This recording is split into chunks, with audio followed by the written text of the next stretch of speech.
Siap. Bismillahirrahmanirrahim. Assalamualaikum warahmatullahi wabarakatuh.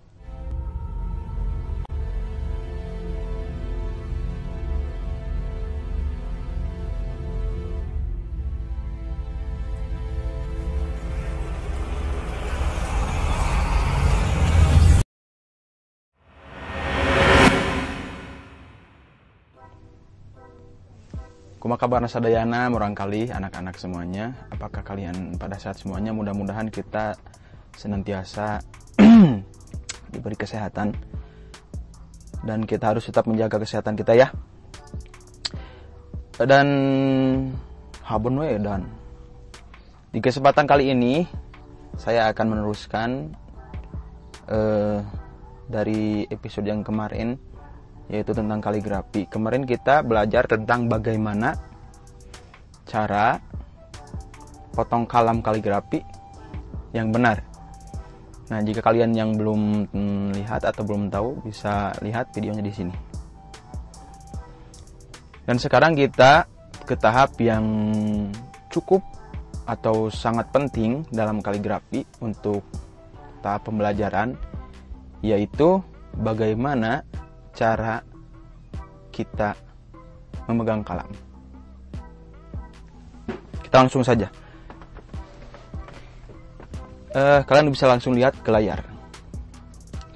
Di sini sudah ada kalam yang di episode kemarin kita potong seperti ini penampakannya. Dan di sini juga sudah ada tinta. Kita akan coba. Bagaimana cara memegang kalam yang benar itu sebenarnya tidak ada patokan atau ukuran atau ketentuan khusus. Yang penting nyaman. Dan yang penting di kaligrafi untuk awal belajar yaitu membuat titik. Nah, sebelum dilanjutkan, titik dalam kaligrafi itu Arab itu tidak sama dengan titik yang biasa kita temui di tulisan-tulisan biasa seperti ini. Ini kan bentuknya bulat. Nah, kalau di kaligrafi itu bentuknya kotak seperti ini. Dan kotaknya juga tidak datar, tapi miring. Atau seperti kalau bulan Ramadan, kita sering ketemu ketupat. Nah, jadi bentuk kotaknya itu seperti ketupat gitu. Kita harus bikin dengan kalam, namun catatan harus satu goresan. Tidak boleh beberapa goresan, contohnya seperti ini. Nah, jadi titik dalam kaligrafi itu seperti ini ya. Jadi seperti tadi kotak seperti ini, tidak kotak seperti ini, apalagi bulat. Nah, bikin titik seperti ini, namun dalam satu goresan. Ini sangat penting. Kenapa penting? Karena titik ini yang menentukan karakter huruf kita ke depannya. Contohnya seperti ini. Kalau titik yang kita buat lonjong seperti ini, maka huruf yang akan kita tampilkan seperti ini. Oke, misalkan di huruf alif bagus, cuman untuk huruf selanjutnya akan terlalu tebal. Ini terlalu tebal seperti ini. Kalau misalkan titiknya seperti ini, nah, jadi huruf yang akan ditampilkan tuh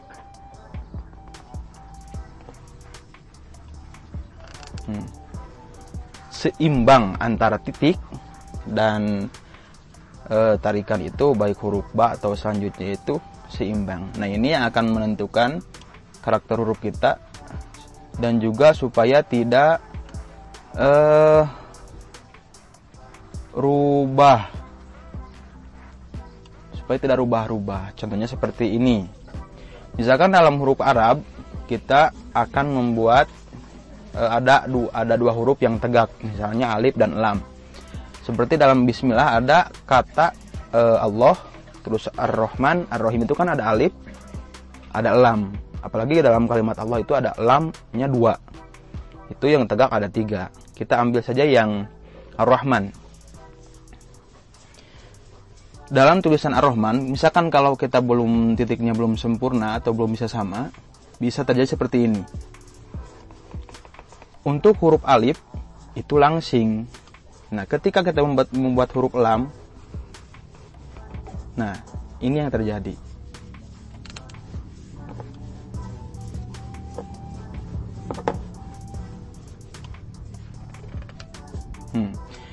Yang alif langsing, namun yang lamnya itu gemuk. Mungkin ini terlalu lama di rumah, dan ini terlalu lama bekerja ya. Jadi untuk kalian, usahakan dulu jangan dulu merambah ke huruf-huruf yang lain. Kita harus fokus dulu latihan titik dalam huruf Arab. Caranya seperti tadi, kita buat titik dalam satu goresan.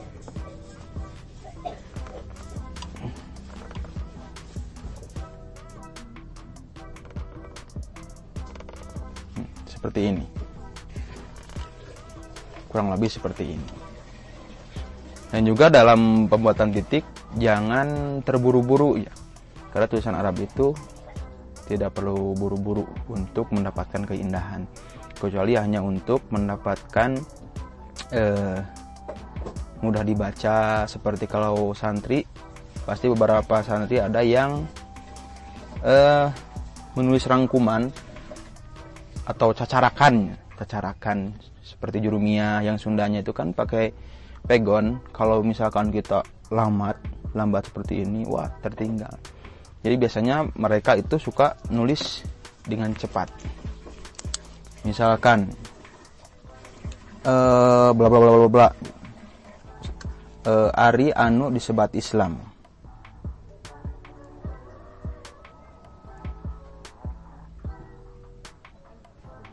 Wah, kalau nulis seperti ini, yang lain udah kemana, kita masih di mana kan? Jadi mereka suka cepat gitu.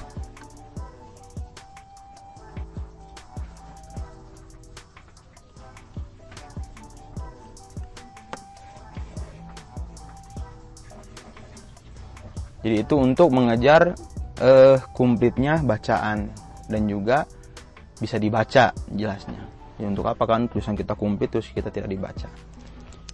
Jadi ini yang paling penting dalam kaligrafi, kalian bikin titik, adik-adik atau teman-teman atau rekan-rekan semuanya bikin titik seperti ini, diusahakan harus sama 5 titik ke bawah ya, 5 titik ke bawah, 5 titik ke bawah.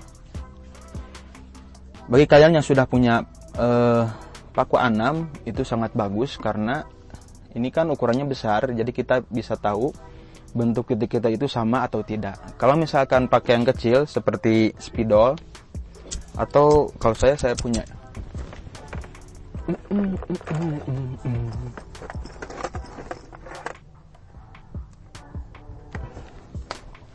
nah ini saya punya kalam kecil kaligrafi. Ini lebih kecil dari yang ini.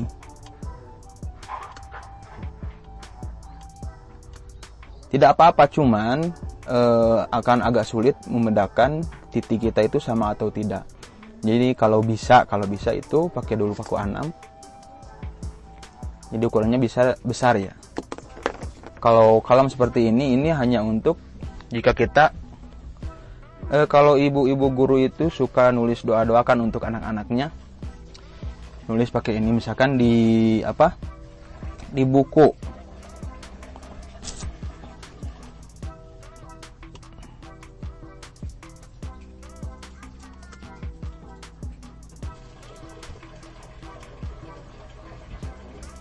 Nah, seperti itu.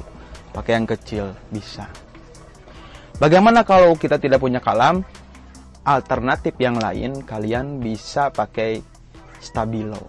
Kenapa demikian? Karena stabilo itu ujung penanya didesain sudah seperti kalam kaligrafi. Atau bisa dijelaskan itu tipis dan miring ujungnya. Seperti ini. Ini saya punya stabilo. Ujungnya sudah tipis ya. Kita tinggal langsung saja latihan.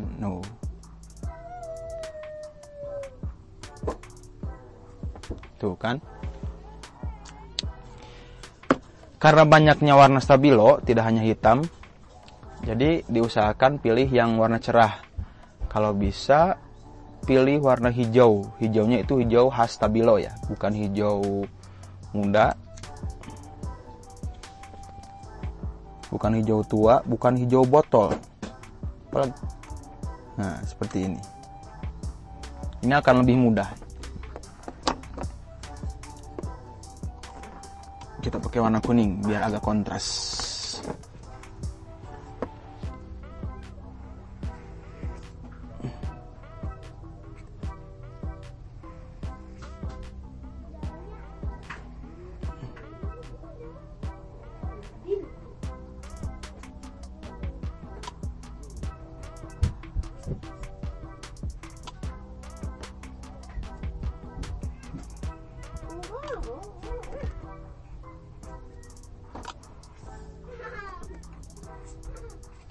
Nah, jadi bisa pakai stabilo. Mungkin itu saja yang bisa saya sampaikan untuk video kali ini atau untuk episode kali ini di pelajaran kaligrafi. Bisa atau tidaknya kaligrafi itu sukses atau tidaknya itu tergantung kalian. Nah, sekarang kita masuk ke sesi pertanyaan. Bagaimana kalau misalkan kita tidak mempunyai bakat? Apakah kita bisa kaligrafi? Sebenarnya bakat itu ada dua jenis. Ada mengembangkan bakat, ada menggali bakat. Nah, bagi yang sudah mempunyai bakat dari awal, itu tinggal dikembangkan. Itu juga membutuhkan proses. Tidak ujug-ujug mencuk orang Sunda. Kalau kalian yang belum punya bakat, jadi tugas kalian menggali bakat. Sama juga itu memerlukan proses. Prosesnya latihan. Jadi dalam kaligrafi itu, bakat emang penting, cuman pengaruhnya masih kalah penting dengan usaha dan kegigihan. Mungkin itu saja yang bisa saya sampaikan di video kali ini. Bagi kalian yang mau mencoba silahkan, mudah-mudahan ada manfaatnya. Sampai jumpa di video yang akan datang.